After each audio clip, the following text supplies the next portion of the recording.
इस चैप्टर का जो टाइटल है गवर्नमेंट, ऑब्वियस बात है जब गवर्नमेंट टाइटल है तो कुछ गवर्नमेंट से रिलेटेड बातें यहाँ पे होंगी। यहाँ देखिए आपके लक्ष्मण जी का एक कोट है, क्या है इस कोट में, क्या cartoonist business in a democracy is to exercise his right to criticise, ridicule, found fault with political readers through cartoons. ये तो फ्रेंड्स देखिए बहुत कॉमन फिनोमेना है, अगर आपने थोड़ा बहुत हिंदू पढ़ा है या इंडियन एक्सप्रेस पढ़ा है, उसके एडिटोरियल्स में कभी कभी कुछ ऐसे कार्टून मिल जाते हैं जो कि एक कह सकते हैं कि ह्यूमरस वे में हमारे पॉलिटिशियंस को क्रिटिसाइज करते हैं। एक तरीका है हमारे पॉलिटिशियंस के, कहते हैं ना कि उनके एक्शंस को क्रिटिसाइज करने का, एक ह्यूमरस वे में, हंसी वाले वे में। जैसे फॉर एग्जांपल यहाँ पे एक फोटो दिख रही है, अब इस फोटो में दिख रहा है कि भैया पानी भरने के लिए बहुत सारे बर्तन, घड़े, बाल्टियां लाइन से लगी हुई हैं, ठीक है।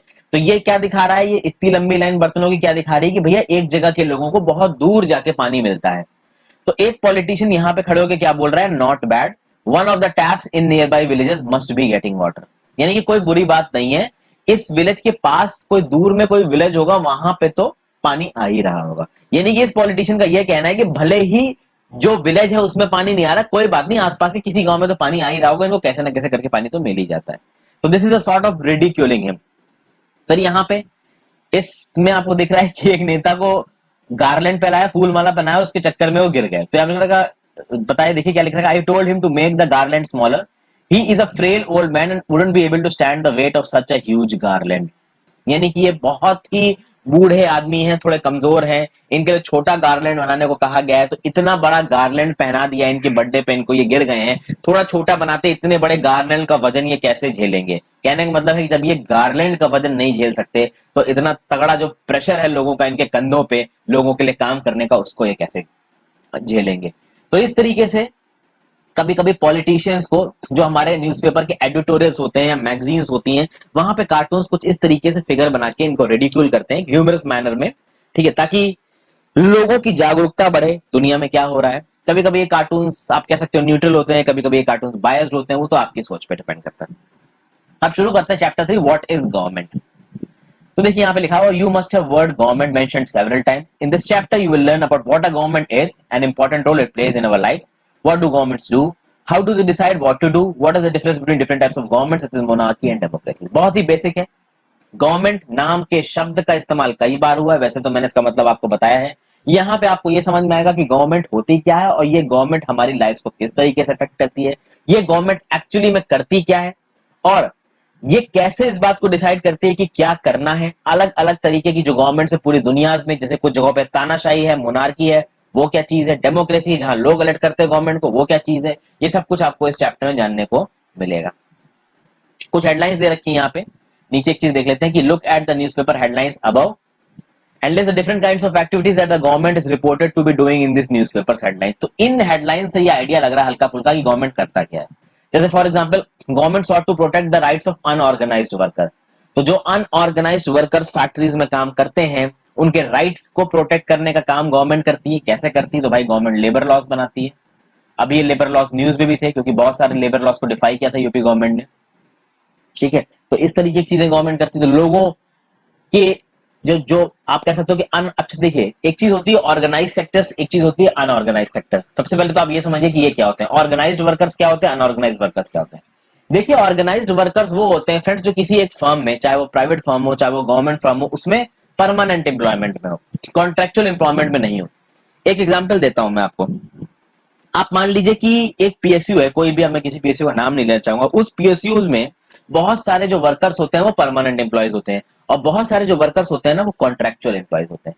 इन परमानेंट और कॉन्ट्रेक्चुअल एम्प्लॉयज में क्या फर्क होता है, कॉन्ट्रेक्चुअल एम्प्लॉयज को किसी भी वक्त निकाला जा सकता है उनकी जॉब से without any prior notification. Permanent को निकालने के लिए प्रॉपर रीजन देना पड़ेगा, प्रॉपर कमिटी बनानी पड़ेगी, एक रिटन प्रोसीजर के हिसाब से उनको निकालना पड़ेगा। तो ये होता है आपका, आप कह सकते हो कि कॉन्ट्रेक्चुअल एम्प्लॉयमेंट और परमानेंट एम्प्लॉयमेंट। ये जो कॉन्ट्रेक्चुअल एम्प्लॉयमेंट में लोग आते हैं ना, ये एक्चुअली में अनऑर्गेनाइज्ड वर्कर्स हैं, क्योंकि इनके पास अपनी लाइवलीहुड को बचाने के लिए प्रॉपर मैकेनिज्म नहीं है। अगर इनको निकाल दिया गया तो ये ज्यादा कुछ कर नहीं पाएंगे। उसी तरीके से जो स्ट्रीट वेंडर्स होते हैं, जो रेडी वाले होते हैं, कभी आपने देखा होगा अपनी लोकेलिटी में कोई इडली डोसा बेच रहा है अपने सर पे एक बर्तन रख के, कोई सब्जियां बेच रहा है, जो आप कहते हैं ना स्ट्रीट पे जो ये लोग स्ट्रीट वेंडर्स आते हैं, ठीक है। फिर जो डेली वेज वर्कर्स होते हैं, तो ये सब आपके अनऑर्गेनाइज्ड वर्कर्स में आते हैं। फिर जो फैक्ट्रीज होती हैं, कारखाने होते हैं, उन कारखाने में बहुत सारे ऐसे लोग काम करते हैं और वो कॉन्ट्रेक्चुअल बेसिस पे काम करते हैं। वहां पर कुछ लोग परमानेंट बेसिस पे भी काम करते हैं, कुछ लोग कॉन्ट्रेक्चुअल बेसिस पे भी काम करते हैं। तो जो कॉन्ट्रेक्चुअल बेसिस पे काम करते हैं, जिनको कभी भी निकाला जा सकता है, वो आते हैं अनऑर्गेनाइज सेक्टर में, अनऑर्गेनाइज वर्कर्स की कैटेगरी में। तो इनको बचाने के लिए गवर्नमेंट बहुत तरीके के लेबर लॉज बनाती है। ये लेबर लॉज स्टेट गवर्नमेंट बना सकती है, सेंट्रल गवर्नमेंट भी बना सकती है। तो गवर्नमेंट ये काम करती है। फिर detail plan to tackle flood soon, तो भैया बाढ़ आने वाली है, इसको रोकने का काम भी भैया गवर्नमेंट का है। फिर फिक्सिंग प्राइस ऑफ ओनियंस, तो यानी कि ओनियंस या फिर जो दूसरी चीजें जो मार्केट में बिक रही हैं उनके प्राइस को कंट्रोल करना। एक कमीशन है, commission for agriculture cost and prices, commission for agriculture cost and prices, ठीक है। ये क्या करते हैं कि भाई ये रेकमेंड करता है कि अलग अलग चीजों की क्या वैल्यू होगी मार्केट में, ठीक है। For example minimum support price का आपने कंसेप्ट सुना होगा। तो मिनिमम सपोर्ट प्राइस को आप कह सकते हैं कि रिकमेंड करेगा ये सीएसीपी, और फिर cabinet committee on economic affairs उस पर एक डिसीजन लेगी। तो जो एसेंशियल चीजें, आप जैसे ओनियंस को, टमाटर को, जो सब्जियां होंगी एक्चुअली में एक तरीके की एसेंशियल चीजें उनको लोग रोज खाते हैं। तो ऑब्वियसली बात है, इस तरीके की चीजों की शॉर्टेज ना पड़े मार्केट में, इनके दाम एक लिमिट से ज्यादा ना आए, तो इसमें भी आपका गवर्नमेंट काम करती है। फिर गवर्नमेंट देखिए यहाँ पे सुप्रीम कोर्ट कैन हैव 5 मोर जजेस। एक सुप्रीम कोर्ट में जजेस बढ़ाने की ताकत किसके पास है? पार्लियामेंट के पास है। ओके, तो पार्लियामेंट अगर एक मेजोरिटी से सुप्रीम कोर्ट के जजेस को बढ़ाना चाहे तो बढ़ा सकती है। पिछले कई सालों में इंडिपेंडेंस से लेके अब तक जजेस को बहुत बार बढ़ाया गया। आप मेरी लक्ष्मीकांत पॉलिटिक किताब देखिए, वहां पे पॉलिटिक के बारे में आपको सब कुछ पता चलेगा। तो इसकी पावर भी गवर्नमेंट के पास है। तो जुडिशियल स्ट्रेंथ को बढ़ाने की पावर किसके पास आ गई? गवर्नमेंट के पास आ गई। फिर कोल और पावर सेक्टर को गवर्नमेंट रिवैम्प कर रही है। 15,000 विलेजेस को डिक्लेयर कर दिया है स्कार्सिटी हिट, तो इन 15,000 विलेजेस को अब गवर्नमेंट मदद करेगी। तो आप देख सकते हैं फ्रेंड्स कितनी अलग अलग एक्टिविटीज में गवर्नमेंट इन्वॉल्व है। ऑलमोस्ट आप कह सकते हो कि हमारे सोसाइटी के हर एस्पेक्ट में गवर्नमेंट इज इन्वॉल्व। गवर्नमेंट का इन्वॉल्वमेंट बहुत जरूरी, इनफैक्ट जुडिशरी तक में गवर्नमेंट का इन्वॉल्वमेंट है। कैसे? कि भैया अगर सुप्रीम कोर्ट के जजेस को बढ़ाना है तो गवर्नमेंट बढ़ा सकती है। सुप्रीम कोर्ट का चीफ जस्टिस और उनके प्रेजेंट जजेस ये नहीं बोल सकते कि हम जजेस को बढ़ा रहे हैं। Parliament has the power to increase the जजेस ऑफ सुप्रीम कोर्ट। समझ गए? तो अब देख सकते हैं कि गवर्नमेंट कितनी जगह पे एक्टिव है। तो हर देश को एक सरकार की जरूरत होती है जो उसके बिहाफ पे डिसीजन ले और काम को करे। अब ये डिसीजन कुछ भी हो सकते हैं, जैसे कि स्कूल बनाने हैं, रोड्स बनानी है, कैसे प्याज के दाम को कम करना है ताकि वो ज्यादा महंगे ना हो जाए, ताकि नॉर्मल आदमी भी उसे अफोर्ड कर सके। भैया आदमी को खाना है ना। फिर सप्लाई ऑफ इलेक्ट्रिसिटी प्रॉपर तरीके से मेंटेन हो तो इलेक्ट्रिसिटी के दामों को भी कंट्रोल करना। इलेक्ट्रिसिटी के दामों को कंट्रोल करने के लिए कोल के दाम, फिर पावर मैन्युफैक्चरर्स किस तरीके से इलेक्ट्रिसिटी को बना रहे हैं, फिर न्यूक्लियर पावर में कितनी प्रोग्रेस हो रही है, सोलर पावर में कितना इन्वेस्टमेंट हो रहा है। बहुत सारे डिसीजन लेने पड़ेंगे गवर्नमेंट को सप्लाई ऑफ इलेक्ट्रिसिटी को मेंटेन करने के लिए। बहुत सारे सोशल इश्यूज पे भी गवर्नमेंट को डिसीजन लेने पड़ते हैं, जैसे कि अगर गरीबों की मदद करनी है तो आपका गवर्नमेंट को डिसीजन लेना पड़ेगा। जैसे कि मनरेगा सुना होगा आपने, Mahatma Gandhi national rural employment guarantee act. तो भैया की गांव के इलाकों में या जहां पे भी सबर्बन एरियाज है वहां पे गरीब लोगों को कुछ दिन एक साल में एम्प्लॉयमेंट मिलेगा, गारंटीड एम्प्लॉयमेंट। इतने दिन तो उनको काम मिलेगा मिलेगा और उसके पैसे मिलेंगे। तो भाई गरीबों की मदद करने के लिए भी आपकी गवर्नमेंट काम करती है। तो पब्लिक डिस्ट्रीब्यूशन के थ्रू, पब्लिक डिस्ट्रीब्यूशन स्कीम्स के थ्रू लो इनकम ग्रुप वालों को, इकोनॉमिकली वीकर सेक्शंस वालों को भाई राशन प्रोवाइड किया जाएगा कुछ हद तक, ये कह सकते हो कि आप डिस्काउंटेड रेट पे। तो इस तरीके के बहुत से प्रोग्राम्स गवर्नमेंट चलाती है। फिर रेलवे सर्विसेज गवर्नमेंट चलाती है, पोस्टल सर्विसेज गवर्नमेंट चलाती है। ऑब्वियसली बात है जो एयरलाइन सर्विसेज है उनको गवर्नमेंट रेगुलेट करती है। Directorate general of civil aviation DGCA इसमें एक्टिव है, ताकि जो एयरलाइंस हैं वो प्रॉपर सिक्योरिटी मेजर्स को फॉलो करें, कुछ गलत चीजें ना करें, टिकटों के दाम को एक लिमिट से ज्यादा ना बढ़ाएं। तो हर लेवल पे भाई गवर्नमेंट का एम्प्लॉयमेंट है। फिर गवर्नमेंट का एक काम और है कि भाई जो हमारे देश की सीमा रेखा है उसको बचाना है। तो भैया कुछ साल पहले डोकालाम स्टैंड ऑफ हो गया था, चाइना और इंडिया की फोर्सेस सामने आके खड़ी हो गई थी। अभी कुछ दिन पहले ही इंडियन सोल्जर्स ने चाइनीज सोल्जर्स को मार मूर कर भगाया बाउंड्री से अपनी। तो ये गवर्नमेंट का जॉब है कि भैया बाउंड्रीज पे प्रॉपर आर्मी तैनात रहे, उन आर्मीज के पास रिसोर्सेज प्रेजेंट रहे, ताकि कोई बॉर्डर डिस्प्यूट ना हो, हमारे देश की जो सरहद है वो भाई प्रोटेक्टेड रहे, दूसरी कंट्रीज के साथ रिलेशन अच्छे रहे। हमारी सरकार की जिम्मेदारी बनती है कि हमारे नागरिकों के पास खाने के लिए ठीक ठाक चीजें हों, एक decent amount of health facilities हों, ताकि अगर उनको कोई प्रॉब्लम हो तो वो अपना इलाज करा सकें। अगर कोई नेचुरल डिजास्टर आता है, सुनामी या अर्थक्वेक, तो पहले ही उसको प्रेडिक्ट करने के मैकेनिज्म हो। और अगर मान लीजिए कोई चीज आ रही है तो डिजास्टर रिलीफ के प्रॉपर पुख्ता आप कह सकते हो कि इंतजाम किए जाएं। तो नेशनल डिजास्टर रिलीफ फंड बनाया गया, नेशनल डिजास्टर मैनेजमेंट अथॉरिटी बनाई गई एनडीएमए, और और ये सारी अथॉरिटीज आपकी स्टेट लेवल पे बनाई गई, state disaster management authority, state disaster relief fund, ताकि अगर कहीं पे डिजास्टर आता है तो उससे टैकल करने के लिए वहां पे फंड्स रहे, वहां पे एक फोर्स रहे जो तुरंत लोगों को मदद प्रोवाइड करे, एड प्रोवाइड करे, असिस्टेंस प्रोवाइड करे। फिर अगर किसी ने कहीं पे क्राइम किया है, कह सकते हैं ना कि कोई विकृत मानसिकता का इंसान है जो कहीं पे क्राइम कर रहा है, तो उसको रोकना जरूरी है सोसाइटी के ओवरऑल गुड के लिए, क्योंकि अगर उस इंसान को आपने खुला छोड़ दिया तो वो और लोगों के खिलाफ क्राइम करके उनको परेशान कर सकता है। तो यहाँ पे भी गवर्नमेंट एक रोल प्ले करती है। फिर courts are also a part of the government. यहाँ समझिए, अब आपको गवर्नमेंट का पूरा एस्पेक्ट समझ में आएगा। अभी तक अगर आप गवर्नमेंट को लेजिस्लेचर समझ रहे थे या फिर आप गवर्नमेंट को एग्जीक्यूटिव समझ रहे थे, तो आप गलत समझ रहे थे। देखिए, courts are also a part of government. अब आप बोलोगे कि लेजिस्लेचर एग्जीक्यूटिव क्या होता है, तो देखिए भैया, तीन तरीके के मैकेनिज्म है हमारे देश को चलाने के लिए। एक है लेजिस्लेचर, एक है एग्जीक्यूटिव, एक है जुडिशरी। ये तीनों की ताकत बराबर है। क्या होता है इनमें? देखिए, जब आपने लोग सेंट्रल पे बात कर रहा हूं मैं, ठीक है, स्टेट पे बात नहीं कर रहा हूं, ध्यान दीजिएगा। और सेंट्रल से आप स्टेट को कनेक्ट कर सकते हो। सेंट्रल लेवल पे क्या होता है कि भाई जनरल इलेक्शंस हुए, लोकसभा के चुनाव पड़े, लोकसभा में लोग सिलेक्ट होके आ गए, ठीक है, तो वो लोकसभा के लोग क्या बनाएंगे? लेजिस्लेचर बनाएंगे। लोकसभा के साथ भाई राज्यसभा भी है, तो राज्यसभा के मेंबर्स को कौन चुनेगा? तो जो स्टेट लेजिस्लेटिव असेंबलीज है, जो विधानसभा है, विधानसभा के लोग इन राज्यसभा के मेंबर्स को चुनेंगे, जितनी जितनी हर स्टेट से राज्यसभा को सीट एलोकेटेड है। तो ये राज्यसभा और लोकसभा मिलकर क्या बनाएंगे? लेजिस्लेचर बनाएंगे। अब इस राज्यसभा और लोकसभा से कुछ मिनिस्टर्स को चुना जाएगा, जिनको आप बोलोगे काउंसिल ऑफ मिनिस्टर्स। तो वो काउंसिल ऑफ मिनिस्टर्स फिर आपके कह सकते हो कि जो प्राइम मिनिस्टर है वो बन जाएंगे एग्जीक्यूटिव। हालांकि एग्जीक्यूटिव में और लोग भी आते हैं जो मैं आपको बता चुका हूँ, प्रेसिडेंट भी आते हैं, आपका अटॉर्नी जनरल भी आता है। कमेंट सेक्शन बताइए, क्या वाइस प्रेसिडेंट एग्जीक्यूटिव में आता है? सवाल है। तो ये एग्जीक्यूटिव क्या करेगा? ये council of ministers, prime minister क्या करेंगे कि भाई लेजिस्लेचर में जिस पार्टी की मेजोरिटी होगी, वो मेजोरिटी पार्टी अपने हिसाब से एग्जीक्यूटिव को अपॉइंट करेगा, मिनिस्टर्स को अपॉइंट करेगा, प्राइम मिनिस्टर को अपॉइंट करेगा, और ये मिनिस्टर और प्राइम मिनिस्टर सरकार को चलाएंगे, तो इनको बोला जाएगा एग्जीक्यूटिव।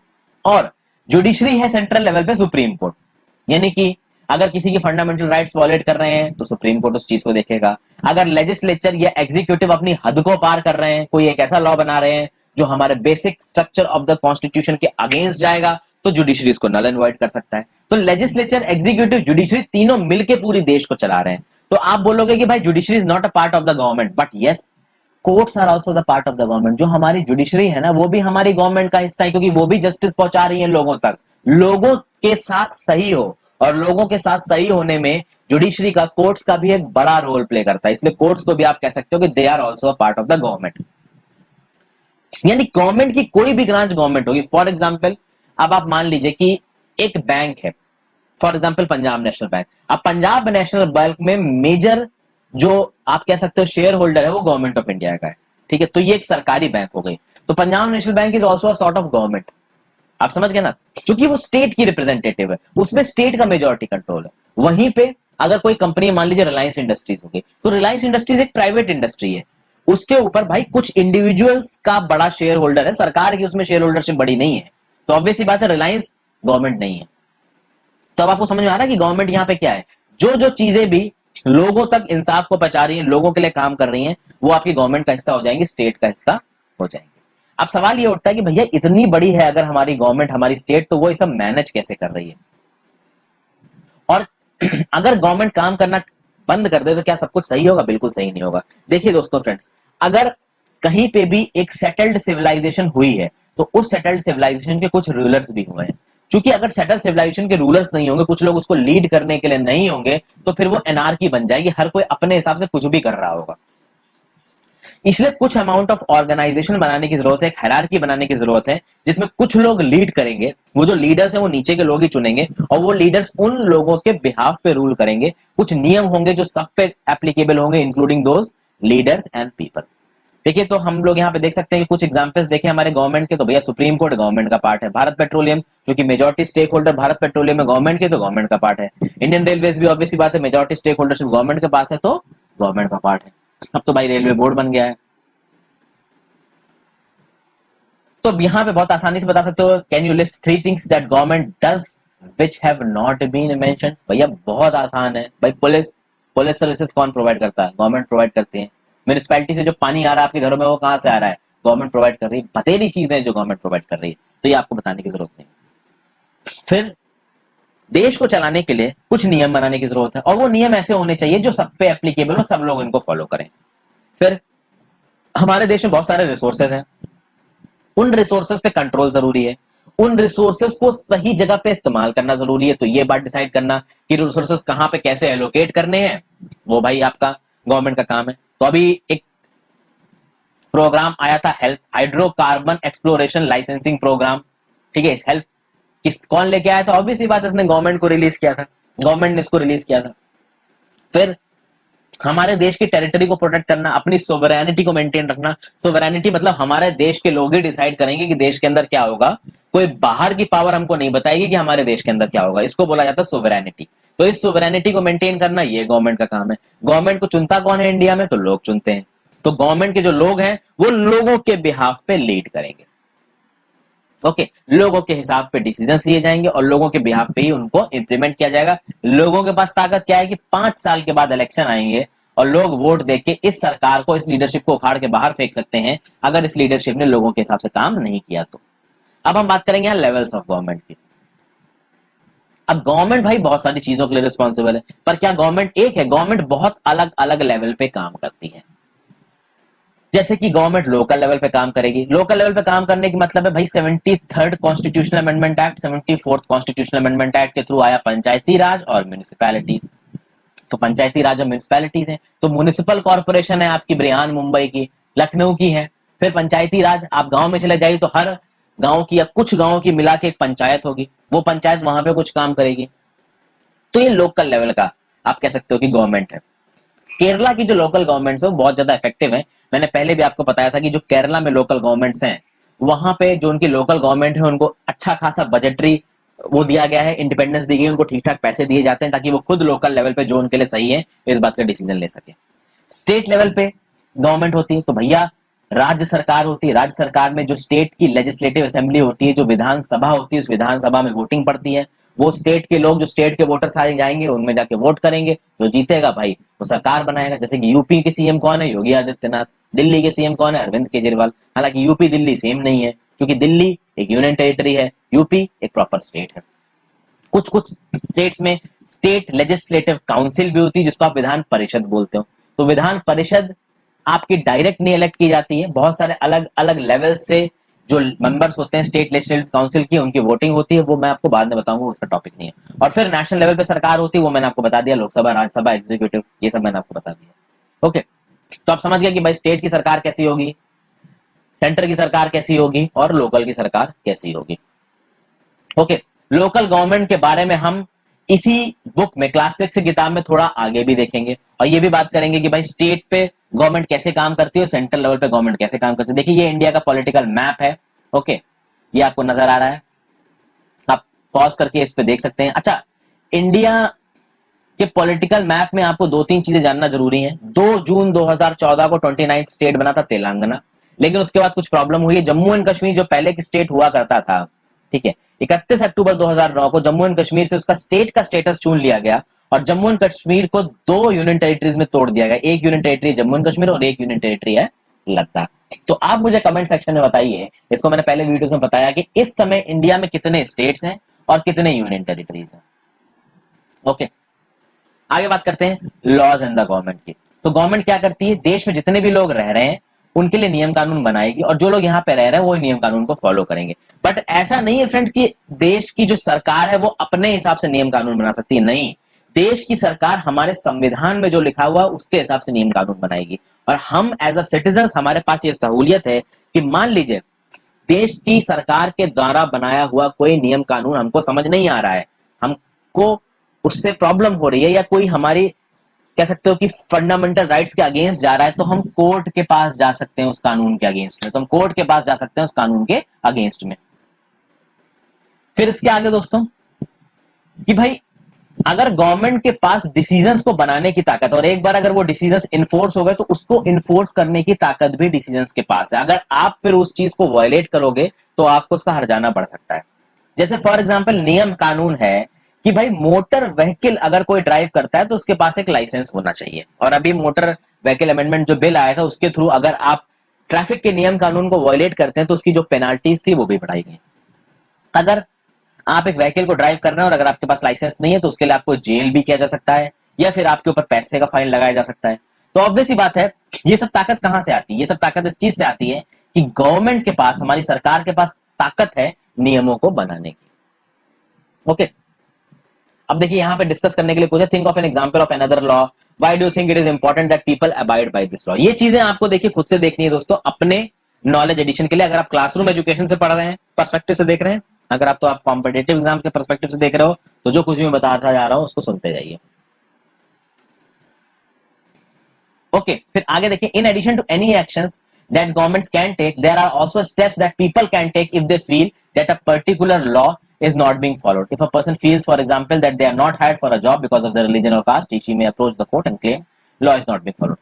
कहने मतलब ये है कि जैसे गवर्नमेंट के पास ये ताकत है दोस्तों कि भाई उसने कोई नियम कानून बनाया और अगर आपने उस नियम कानून का पालन नहीं किया तो आपके खिलाफ भाई पेनल्टी लग सकती है। वहीं पे अगर किसी एक पर्सन को लगा है कि गवर्नमेंट ने ऐसा कोई नियम कानून बनाया है या गवर्नमेंट ने ऐसा कोई स्टेप लिया है या गवर्नमेंट की किसी भी ब्रांच ने, जो कि गवर्नमेंट के रिप्रेजेंटेटिव है, उसने ऐसा कोई स्टेप लिया है जिससे आपके राइट्स वायलेट हुए हो, आपके अगेंस्ट डिस्क्रिमिनेशन हुआ हो, और वो डिस्क्रिमिनेशन आपके धर्म के आधार पर हुआ हो या फिर आपकी जाति के आधार पर दिया हो या फिर आपके जेंडर के आधार पर हुआ हो, तो उस केस में आप कोर्ट के पास जा सकते हो, हमारी जुडिशरी के पास जा सकते हो और जाके गवर्नमेंट के उस फैसले के अगेंस्ट में एक पिटीशन डाल सकते हो। ओके, और फिर कोर्ट उस चीज को सुनेगा, हियर करेगा, और अगर कोर्ट को लगेगा कि आपके साथ ज्यादती हुई है, नाइंसाफी हुई है, तो कोर्ट आपको न्याय देगा। तो यहां पे आप देख रहे हो कि जो गवर्नमेंट की ताकत है उसको चेक की तरह काम कर रही है, उसके अगेंस्ट चेक की तरह काम कर रही है गवर्नमेंट की दूसरी ब्रांच, यानी गवर्नमेंट की ही एक ब्रांच है जुडिशरी। और अगर कोई एग्जीक्यूटिव जो कि यहां पे नियम कानून को अप्लाई कर रहा है, अगर वो एग्जीक्यूटिव अपनी हदों को पार कर रहा है तो उसको हदों में रखने के लिए जुडिशरी काम करती है, जो कि गवर्नमेंट की खुद की एक ब्रांच है। तो गवर्नमेंट की ब्रांच एग्जीक्यूटिव है, गवर्नमेंट की ब्रांच जुडिशरी है, लेकिन ये डिफरेंट डिफरेंट ब्रांचेस एक दूसरे के अगेंस्ट एक चेक की तरह काम करती हैं ताकि कोई अपनी मर्जी से, अपनी तानाशाही के हिसाब से कुछ ना कर सके। अब हम बात करते हैं टाइप्स ऑफ गवर्नमेंट की।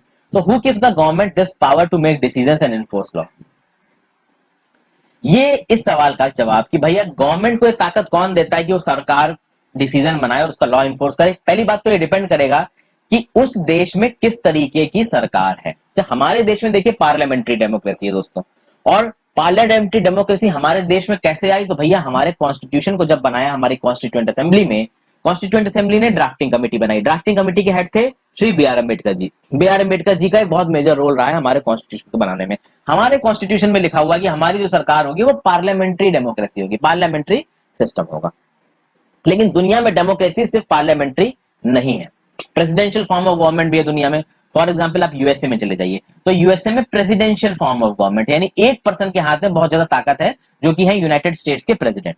बट यूनाइटेड स्टेट्स के जो अलग अलग राज्य हैं, वो राज्य अपने आप में, अपने स्फीयर में नियम बनाने के लिए भी काफी हद तक इंडिपेंडेंट है, बशर्ते वो यूएसए के, यूनाइटेड स्टेट्स से अलग नहीं हो सकते। लेकिन इंडिया में अगर आप देखोगे, जितना यूएसए के राज्य को सहूलियत मिली है इंडिपेंडेंट होने की, इंडिया में राज्यों को उतनी सहूलियत नहीं मिली है इंडिपेंडेंट होने की। तो जैसा कि मैंने आपको बताया दोस्तों कि इंडिया, जो एक कंट्री में किस तरीके की गवर्नमेंट होगी, किस तरीके की डेमोक्रेसी होगी, वो डिपेंड करेगा उस कंट्री के हिसाब से। ठीक है, तो क्या होता है डेमोक्रेसी का बेसिक नियम क्या है? डेमोक्रेसी का बेसिक नियम यह है कि इलेक्शंस होंगे, उस इलेक्शंस में लोग वोट डालेंगे, वो वोट डाल के कुछ लोगों को चुनेंगे और फिर वो चुने हुए लोग सरकार को चलाएंगे। ठीक है, तो वो चुने हुए लोग आपके सरकार को चलाएंगे। फिर एक दूसरे तरीके की डेमोक्रेसी क्या होती है कि भैया एक होता है मोनार्की, सॉरी डेमोक्रेसी नहीं, दूसरे तरीके की सरकार, another form of government, this is not democracy. Monarchy में क्या है? जैसे फॉर एग्जांपल अशोक का राज हुआ करता था, अकबर का राज हुआ करता था। तो क्या अशोक और अकबर को किसी जनता ने वोट डाल के चुना था? ऑब्वियसली नहीं। उन्होंने वॉर जीता और भाई राजा बन गए, महाराजा धीराज बन गए। अब अकबर और अशोक जो बोलेंगे वही होगा उनके राज्यों में। तो ये है मोनार्की। एक किंग के पास या एक क्वीन के पास पूरी ताकत आ गई है और फिर वो जो किंग बोल रहा है बस वही हो रहा है और कुछ हो ही नहीं रहा। ओके, ये मोनार्च अपनी मन के हिसाब से एक छोटे ग्रुप ऑफ पीपल को अपॉइंट कर सकता है एज इज मिनिस्टर्स, वो मिनिस्टर्स जो कि इसकी डिसीजंस लेने में मदद करेंगे। ओके, अब डेमोक्रेसी में खास बात होती है कि आप जो भी डिसीजंस लेते हो उस डिसीजंस के लिए आप आंसरेबल होते हो अपनी जनता को, क्योंकि उसी जनता ने चुन के आपको गद्दी पे बैठाया है। तो डोनाल्ड ट्रंप अगर प्रेसिडेंट बने हैं तो उनको उनकी जनता ने चुना है। प्राइम मिनिस्टर मोदी आज प्राइम मिनिस्टर बन के बैठे हैं इंडिया के, तो लोगों ने भारतीय जनता पार्टी को मेजोरिटी दी है लोकसभा में, तभी प्राइम मिनिस्टर बने हैं मोदी जी। अगर मेजोरिटी नहीं होगी बीजेपी की तो भाई मोदी जी को रिजाइन करना पड़ेगा। समझ गए आप बात को? तो यहां पे डेमोक्रेसी में आप अपने कामों के लिए लोगों को होते हो रिस्पॉन्सिबल। लेकिन क्या अकबर अपने लोगों को रिस्पॉन्सिबल था? क्या अशोक जो करता था उसके लिए किसी को जवाबदेही थी उसकी? नहीं दोस्तों, वो मोनार्च थे। वो अपने मन के हिसाब से कुछ भी करते थे और उनको अपने लिए हुए एक्शंस के लिए किसी को भी किसी भी तरीके का जवाब देने की जरूरत नहीं है। तो ये फर्क होता है एक मोनार्की में और एक डेमोक्रेसी में। तो यहां पे क्वेश्चंस दे रखे हैं दोस्तों, do you think it is important for people to be involved in the decisions that affect them? मेरे हिसाब से बिल्कुल सही है भाई। लोग जिस हिसाब से चाहें उस हिसाब से चीजें चलनी चाहिए। और हमारे तो संविधान में लिखा है we the people of India, तो भाई हमारे संविधान ने तो साथ साथ बोल दिया कि हमारे पास पूरी ताकत है। फिर आप किस तरीके की गवर्नमेंट को प्रेफर करेंगे जहां पे आप रहते हैं? तो भाई हम लोग इंडिया में रहते हैं और हमारे लिए तो मैं कहूंगा कि पार्लियामेंट्री डेमोक्रेसी जो सिस्टम अभी चल रहा है वो बेस्ट है। फिर थर्ड क्या है कि which of the statements below is correct? Correct those statements that you need correction. तो भैया पहला स्टेटमेंट है in a monarchy the country citizens are allowed to elect whomever they want. बिल्कुल गलत है भाई। मोनार्की में तो एक राजा होता है और वो अपने हिसाब से राज करता है। आपको अगर किसी को इलेक्ट करना है एज अ राजा तो आपको एक डेमोक्रेसी में रहना पड़ेगा। तो स्टेटमेंट 1 गलत है। फिर B, in a democracy a king has the absolute powers to rule the country. B भी गलत है। डेमोक्रेसी में जो रिप्रेजेंटेटिव होगा लोगों का उसके पास एब्सोल्यूट पावर्स नहीं होंगी, वो जो कुछ भी करेगा उसके लिए वो अपने लोगों को जवाबदेही होगी उसकी। और सी में क्या है, monarchy people can rake questions about the decisions of monarch takes. ये भी गलत है। मोनार्की में जो राजा होता है उसके क्वेश्चंस को कोई उसके डिसीजंस को कोई क्वेश्चन नहीं कर सकता है। अगर अकबर के राज में किसी ने अकबर के अगेंस्ट आवाज उठा दी जाती तो उसका सर कलम कर दिया जाता होगा। समझ गए आप दोस्तों? अब हम बात करते हैं डेमोक्रेटिक गवर्नमेंट से। देखिए इंडिया एक डेमोक्रेसी है और ये डेमोक्रेसी भैया हमको बहुत तगड़े स्ट्रगल के बाद मिली है। बहुत लड़ाइयां की, लोगों ने कुर्बानियां दी हैं। अपने भगत सिंह जैसे लोग बिना डर के बिना किसी गम के फांसी चढ़ गए, तब जाके आज हमको ये आजादी मिली है। तो बहुत सारे लोगों ने बहुत स्ट्रगल किया है इस आजादी के लिए। और हमारा जो देश है उसमें जो डेमोक्रेसी है, उस डेमोक्रेसी की यही खास बात है कि भैया लोग अपना लीडर खुद चुनेंगे। तो डेमोक्रेसी का मतलब ही होता है rule by the people. The basic idea is that people rule themselves by participating in making of these rules. अब हम डेमोक्रेसी की जब बात करते हैं ना तो फ्रेंड्स, तो एक दो डेमोक्रेसी, एक होती है डायरेक्ट डेमोक्रेसी और एक होती है रिप्रेजेंटेटिव डेमोक्रेसी। डायरेक्ट डेमोक्रेसी क्या होती है कि भैया लोग ही डायरेक्ट लॉज बनाने में इन्वॉल्व हो रहे हैं। वो इंडिया में तो पॉसिबल नहीं है। स्विट्जरलैंड में कभी कभी ऐसा होता है कि मास बेसिस पे फ्रेंड्स कभी कभी वोटिंग होती है किसी एक पर्टिकुलर बिल पे। तो स्विट्जरलैंड में कभी कभी आपको डायरेक्ट डेमोक्रेसी के एग्जांपल्स मिल जाएंगे कि किसी एक पर्टिकुलर बर्निंग इश्यू पे लोगों से डायरेक्ट बोला जाता है कि आप वोट करके अपनी राय दीजिए। तो these are examples of direct democracy. पर इंडिया में पॉसिबल नहीं है। इंडिया की आबादी भाई 130 करोड़ से ज्यादा हो चुकी है। आप किसी एक पर्टिकुलर इश्यू पे 130 करोड़ लोगों से लोन वोट कैसे करवाओगे? एक साला जनरल इलेक्शन के टाइम पे इतना बवाल हो जाता है। इसलिए हमारा जो देश है वो होता है रिप्रेजेंटेटिव डेमोक्रेसी। क्यों? क्योंकि हर 5 साल पे हम लोग वोट डाल के अपने रिप्रेजेंटेटिव्स को चुनते हैं और ये रिप्रेजेंटेटिव्स हमारे बिहाफ पे नियम बनाएंगे, नियम कानून बनाएंगे, देश को चलाएंगे। तो वी आर रिप्रेजेंटेटिव डेमोक्रेसी। ठीक है। कुछ अगर आपको डायरेक्ट डेमोक्रेसी के एग्जाम्पल लेने हैं दोस्तों तो आप स्विट्जरलैंड के एग्जाम्पल्स को देख सकते हो। यहाँ पे देखिए रूरल एरिया में वोटिंग पड़ रही है। जब भी कोई वोट डालता है तो उसके फिंगर पे एक मार्क डाल दिया जाता है ताकि वो एक ही वोट डाले, एक से ज्यादा वोट ना डाल पाए। अच्छा, आज के दिन में डेमोक्रेसी का जो सबसे बड़ा सिद्धांत है वो है universal adult franchise. Universal adult franchise का मतलब क्या होता है कि जितने भी एडल्ट्स हैं वो अपना वोट डाल सकते हैं और एक एडल्ट के वोट को एक ही माना जाएगा। मतलब हर एडल्ट के वोट की कीमत बराबर होगी। तो चाहे तो मुकेश अंबानी जो कि इंडिया के सबसे अमीर आदमी है वोट डाले, चाहे कोई एक डेली वेज लेबर वोट डाले जो कि दिन के 350 रुपए की दिहाड़ी पे काम करता है, दोनों के वोट की कीमत बराबर होगी। तो डेमोक्रेसी की सबसे पहली पहचान यह है जो कि इंडिया में है।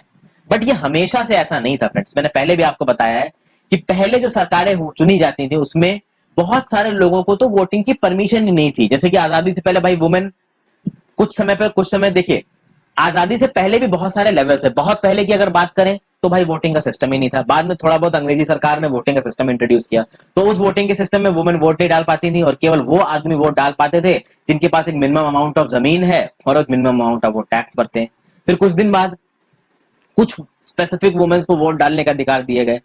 तो बहुत समय तक वुमेन्स को और ज्यादातर समय पे गरीबों को तो वोट डालने का अधिकार कभी था ही नहीं।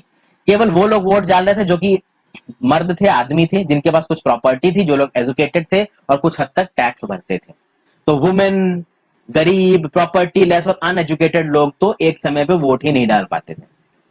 और अब आप देख सकते हो कि लिमिटेड फ्रेंचाइज हो गई, यहाँ पे लिमिटेड लोग वोट डाल रहे हैं, तो वो लिमिटेड लोग के हिसाब से पूरा देश चलेगा, जो कि गलत है। जैसे ही इंडिपेंडेंस हुआ दोस्तों, सबको वोट डालने की परमिशन दी गई, ताकि जो भी नियम कानून बनेंगे उसमें जो भी रिप्रेजेंटेटिव आएंगे वो सबके द्वारा चुने गए होंगे। ओके, तो ये बात है। गांधी जी की बात करें, several people including Gandhi ji were shocked at the unfairness of this practice and demanded that all adults have the right to vote. This is known as universal adult franchise. तो यूनिवर्सल एडल्ट फ्रेंचाइज के लिए गांधी जी ने भी बहुत लड़ाई की है। गांधी जी एक जर्नल लिखते थे जिसका नाम था young India. Young India Gandhi ji publish करते थे, ठीक है। 1931 में गांधी जी ने बोला, देखिए पूरा लिखा हुआ, I can not possibly bear the idea that a man who has got wealth should have the vote, but that a man who has got character but no wealth or literacy should have no vote, or that a man who works honestly by the sweat of his brow day in and day out should not have the vote for the crime of being a poor man. Gandhi ji यहाँ क्या कह रहे हैं? Gandhi ji simple सी भाषा में यहाँ पे ये कह रहे हैं फ्रेंड्स कि ये सोच के मुझे बहुत अजीब लगता है कि हमारे देश में एक इंसान जो गरीब है, एक इंसान जिसके पास रिसोर्सेज नहीं है, जो दिन भर मेहनत करता है, उसको वोट डालने की आपने परमिशन नहीं दी है। समझ गए दोस्तों?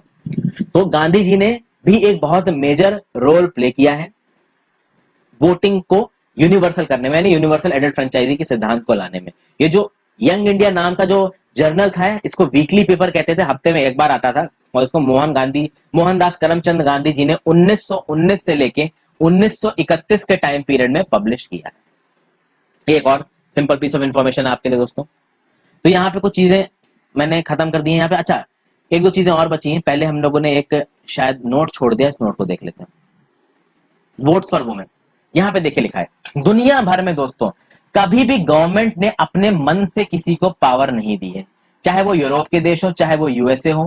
भाई गरीबों को और वुमेन को आगे आना पड़ा है अपने हकों को मानने के लिए। यानी यूएसए जैसे कंट्री में भी एक टाइम पे वुमेन्स को वोटिंग की आजादी नहीं थी, वुमेन्स को एक लड़ाई लड़नी पड़ी, वहां के ब्लैक लोगों को लड़ाई लड़नी पड़ी अपना हक मांगने के लिए। रोजा पार्कर की स्टोरी बताई थी ना मैंने आपको। और ये जो वुमेन का स्ट्रगल था ना अपने आप की बराबरी मांगने के लिए, वोट डालने की पावर मांगने के लिए, फर्स्ट वर्ल्ड वॉर के टाइम पे बहुत तेजी से आगे आया। और फर्स्ट वर्ल्ड वॉर के टाइम पे जब ये वुमेन के वोट डालने के अधिकार का मूवमेंट सामने आया तो उसको बोला गया वुमेन सफरेट मूवमेंट। सफरेट का मतलब होता है भैया वोट डालने का राइट होना, अधिकार होना, आजादी होना। अच्छा, ये क्यों, कैसे हुआ? जंग के टाइम पे ऐसा हो रहा था फ्रेंड्स कि बहुत सारे जो मेन थे वो वॉर लड़ने चले गए थे, तो एकदम से देखा गया था कि वुमेन ही वुमेन हर जगह नजर आ रही थी, मेन तो थे ही नहीं, क्योंकि ज्यादातर मेन तो चले गए थे वॉर लड़ने के लिए। तो जब मेन एब्सेंट थे वहां पे तो बहुत सारे वुमेन्स ने काम को अपने हाथ में लिया और उन्होंने अपने हाथ में लेके चीजों को करना शुरू किया। और जब वो मार्केट में उतर के उन्होंने चीजों को करना शुरू किया तब लोगों को समझ में आया कि भाई जितना आदमियों के अंदर काबिलियत थी चीजों को करने की, उतना ही इन लेडीज के अंदर भी ताकत है चीजों को करने की। तो जो स्टीरियोटाइप्स प्रेजेंट थे ना सोसाइटी में कि भाई औरतें ये नहीं कर सकती, औरतें वो नहीं कर सकती, बाद में लोगों को पता चला कि औरतें सब कुछ कर सकती, इंक्लूड औरतें डिसीजंस भी लेने के लिए भी कैपेबल है।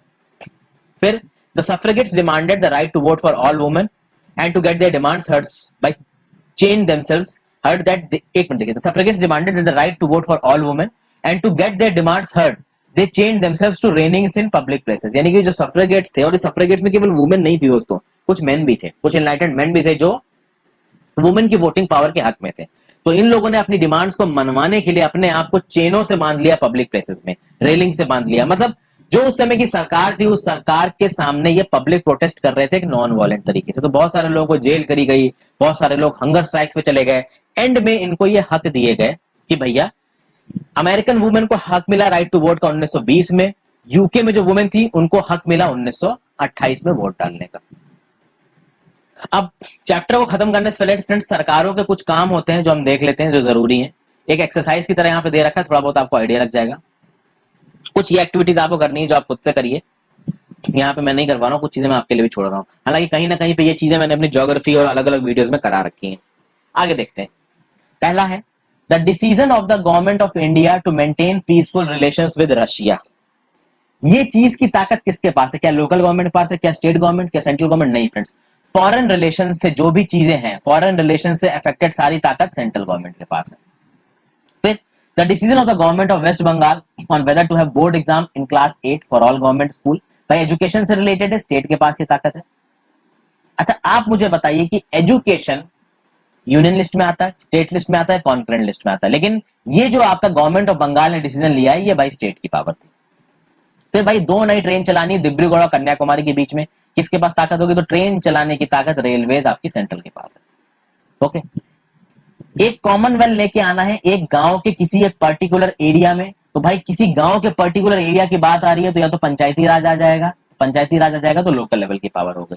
तो इस तरीके से एंड में देख लेते हैं, बाकी कुछ चीजें आप ये दो चीजें आप खुद भी करने की कोशिश कीजिए। ये decision to construct bed children parks और decision of the government in Haryana to provide free electricity. आखिरी इंट्रोडक्शन ऑफ अ न्यू 1000 रुपए नोट, तो भैया करेंसी इंट्रोड्यूस करने की ताकत तो हमेशा से ही सेंट्रल गवर्नमेंट के पास है। ओके दोस्तों, अच्छा पॉलिटी से रिलेटेड जो भी चीजें आपको यहाँ पे दिख रही ना दोस्तों, मैंने लक्ष्मीकांत की पूरी किताब समझा रखी है। अभी वीडियोस बना रहा हूँ, मेरे ख्याल से कुछ महीनों में मैं उसको खत्म कर दूंगा। आप वहां पे चीजें देखिए, जब वो पॉलिटी की अगर लक्ष्मीकांत की आप सारी वीडियोस देख लेते हो, आपको कहीं कुछ और करने की जरूरत ही नहीं पड़ेगी, आपको पॉलिटी पूरी समझ में आ जाएगी। ये जो लाख लाख रुपए आप जाके देते हैं कोचिंगों में, कुछ देने की जरूरत नहीं है। ओके, तो और ये जो वीडियोस मैं अभी रिकॉर्ड कर रहा हूँ, ये हमेशा फ्री रहेंगी, इनके लिए आपको कभी कोई पैसे देने की जरूरत नहीं पड़ेगी। सो thank you for watching this video friends. अगर वीडियो और मेरे एफर्ट्स थोड़े भी पसंद आ रहे हैं तो इस वीडियो को बस एक लाइक मार दीजिए और चैनल को सब्सक्राइब कर लीजिए, और आप अपने दोस्तों के साथ इन वीडियोस को शेयर करें जो इस तरीके की वीडियोस की जिनको जरूरत है। आप बस मेरे लिए इतना कर दीजिए, यही गुरु दक्षिणा हो जाएगी। So thank you for watching friends, have a great day, goodbye. Corona से बच के रहें।